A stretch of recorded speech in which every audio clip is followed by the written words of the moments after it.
এটা যদি উনি বুঝতে ব্যর্থ হন তাহলে উনি হারবেন, তো আমার কি আর যায় আসে, আমার যা হবার তো হয়েই গেছে, আমি যা মাইর খাওয়ার তো মাইর খাইছি, আমি আর তো আন্দোলনের মূল জায়গাটা হচ্ছে বিডিআর হত্যা, আমি আজ হোক কাল হোক এটার পিছনে লেগে আছি, আমি যতদিন বেঁচে থাকবো ততদিনই লেগে থাকবো, এটা আমি ছাড়বো না, তো আমি ওই এদের বিচার আমি যেভাবে হোক করায় ছাড়বো, এটা হচ্ছে আমার ব্রত।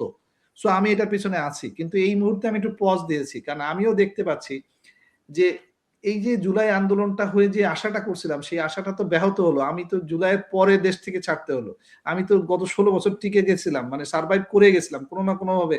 যেমন আমার একবার নিশ্চিত মৃত্যুর থেকে বাঁচাইছেন কে শুনবেন, সেটা যে জেনারেল জিয়া, যিনি ১,০৩০টা মৃত্যুর জন্য, এন্ড উনি যে আমার বাঁচাইছে, উনি কি কি ইমোশনে বাঁচাইছে আমি নিজেও জানি না, হয়তো বা ওনার ওই কমান্ডোর, আমি উনি আমার ইন্সট্রাক্টর ছিলেন, ওনার সাথে আমার একটা হেলিকপ্টার অ্যাক্সিডেন্ট ছিল, হয়তো বা মায়াবিক কারণে উনি কোনো কারণে আমার, কিন্তু উনি যে ভালো ব্যক্তি তা তো আমি বলতেছি না, উনি তো মৃত্যুর পরোয়ানা আছেন, তো উনি তো ১,০৩০টাতে মৃত্যু স্বীকার করেছেন, আমি কি তার পক্ষে কোনো সুপারিশ গাইবো? যাইবো না, কিন্তু উনি আমাকে আমার জীবন ভিক্ষা দিয়েছেন, ২০১৪ সালে আমি বেঁচে গেছি ওনার হাত দিয়ে।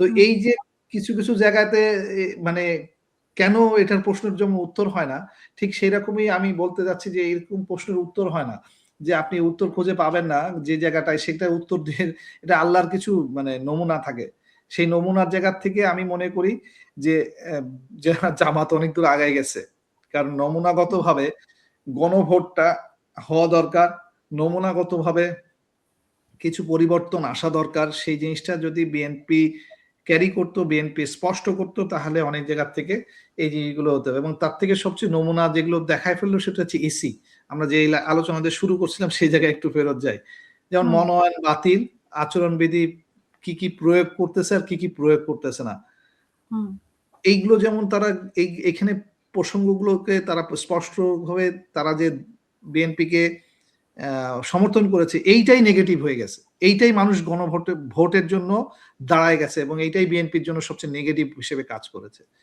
এনিথিং হু হ্যাজ বিন, উনি যদি এখন কোনো বেনিফিট নেন এই দুর্নীতিবাজ প্রশাসনের কাছ থেকে এবং এই সেনাবাহিনী প্রধানের কাছ থেকে, তাহলে উনি ভোটে হারিয়ে যাবেন, এটাই হচ্ছে মানুষের আসলে আর্জ। এরপরে আসেন হচ্ছে ইসি কি করতে পারে আর ইসি কি করতে পারে না, প্রশাসন নিয়ন্ত্রণ আর নিরাপত্তা, এই প্রশাসন নিয়ন্ত্রণের কতটুকু অংশ উনি প্রশাসন নিয়ন্ত্রণ করেন, প্রশাসনের এখন নিয়ন্ত্রণটা ওনার হাতের বাইরে চলে গেছে, কারণ উনি ওই যখন প্রথমে মেকানিজম করতে চাইছে, সেই মেকানিজমের ফাংশন গুলো যখন মানুষের প্রশ্নবদ্ধ হয়েছে, তখন মানুষ এইবারের ডিসি বা এসপিরা একটু সাবধান হয়ে গেছে, কারণ ওই ডিসির তো 4টা ফ্ল্যাট আছে মনে করেন, তা আমি যদি ফ্ল্যাটের অ্যাড্রেস ধরে এখন ঘোষণা করে দিই কালকে যে আপনি কিন্তু ওই চুরি করতেছেন, তার মানে আপনি সাবধান হন, তখনই দেখবেন যে নড়াচড়া লেগে যাবে।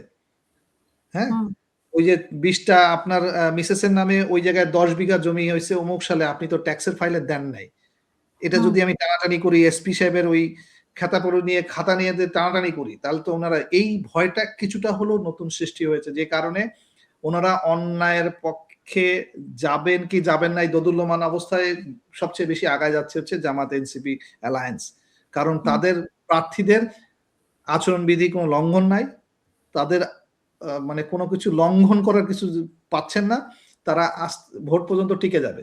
আর বিএনপি যা কিছু করবে সকল নেগেটিভের পজিটিভ ফলটা যে খাবে হচ্ছে এই জামাত এনসিপির ইয়ে, ঠিক আছে।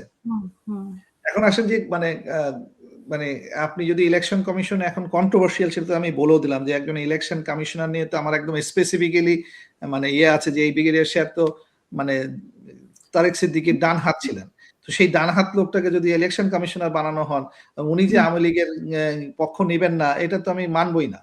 আর আমার চিফ ইলেকশনের সাথে আমার কি হতে পারে ধরেন উনি কতটা অথর্ব, উনি কতটা মানে অচল একটা মালকে নিয়ে এসে ইলেকশন কমিশন চালানো হইতেছে। যাই হোক, তারপরেও আমরা চাই যে একটা ইলেকশন হোক, কারণ ইলেকশন দিয়ে আমাদের এই ইলেকশন হতে পারে কিনা, কোনো কারসাজি হবে না। ধরেন তারেক সিদ্দিকের যদি লোক হয়ে থাকে বা তারেক সিদ্দিকের কথা যদি আগেও শুনে থাকে, এখনো নিশ্চয়ই শুনবে, তো সেই হিসেবে যদি ভারত বা আওয়ামী লীগের লোকজনের কথাই যদি তারেক রহমান চলে, তো সেই ক্ষেত্রে তো নির্বাচন কমিশন তারেক রহমানকেই জিতে আনার চেষ্টা করবে। সেই চেষ্টাটা আপনি বলছেন যে আপনি তো আমার এতক্ষণ যেটাকে আমি ফিউচার টেন্স আর পাস্ট টেন্স ব্যবহার করছি, আপনি সেটাকে প্রেজেন্ট টেন্সে বলে ফেললেন। এগুলো তো তারা করেই ফেলছে, এটা তো যত আমি কি বললাম, আপনি তাহলে আমার মিনিংটা নেই, আপনি যতগুলো অন্যায় করবেন, বিএনপি যত চালে ভুল হবে, সবগুলোই হেঁটে যাবে। এটার বেনিফিট যাবে হচ্ছে জামাত এবং এনসিপির ঘরে। হুম। এবং এই যে বললাম যে হাদিকে যদি তারা না মারতো, তাহলে বরঞ্চ তাদের ভোট সংখ্যাগুলো ভালো থাকতো। হাদি মারার পরে যেটা হয়েছে যে হাদি মারার কারণে একটা অ্যান্টি বডি তৈরি হয়েছে এবং হাদির যে ব্যাপারে পুলিশের যে নিরাপত্তা, এটার জন্য পুলিশের প্রতি একটা হেট্রেড, একটা ঘৃণা তৈরি হয়েছে।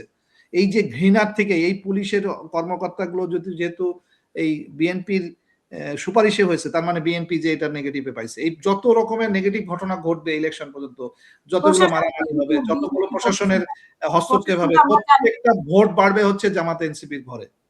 এটা না, হচ্ছে প্রশাসন তো আমরা এটাও জানি যে জামাতের কথা মতো প্রশাসন হয়েছে এবং জামাতের এক নেতা বলছেন যে প্রশাসন আমাদের কথা উঠবে, আমাদের কথা বসবে, আমরা কোথায় যাই সেটাই করবে।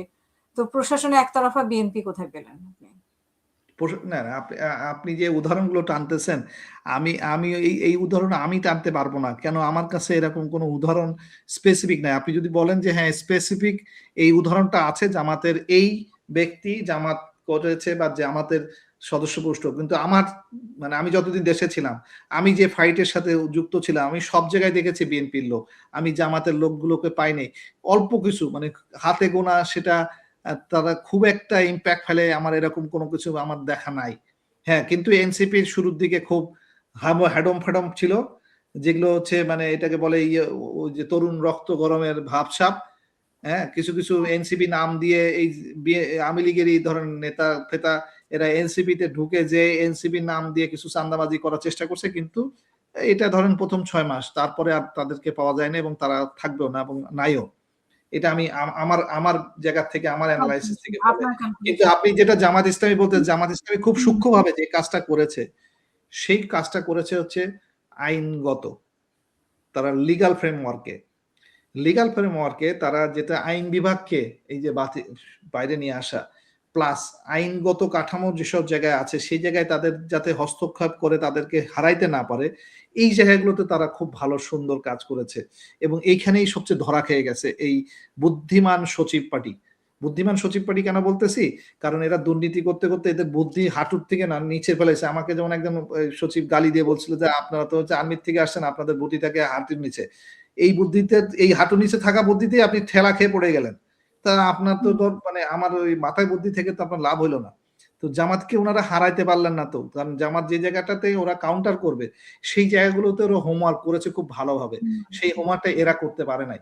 যেমন এদেরকে প্রার্থিতা বাতিল করার ক্ষেত্রে যে খেলাটা এরা সাজাইছিল যে এই ডিজিএফআই বা এরা, সেই জিনিসগুলোতে তারা সাকসেসফুল হয় নাই, অলরেডি হেরে গেছে এবং এই হারার কারণেই তারা ধরাটা খাবে। ঠিক আছে? আচ্ছা, আমি আমার মনে হয় আমরা অনেক লম্বা সময়ে চলে আসছি।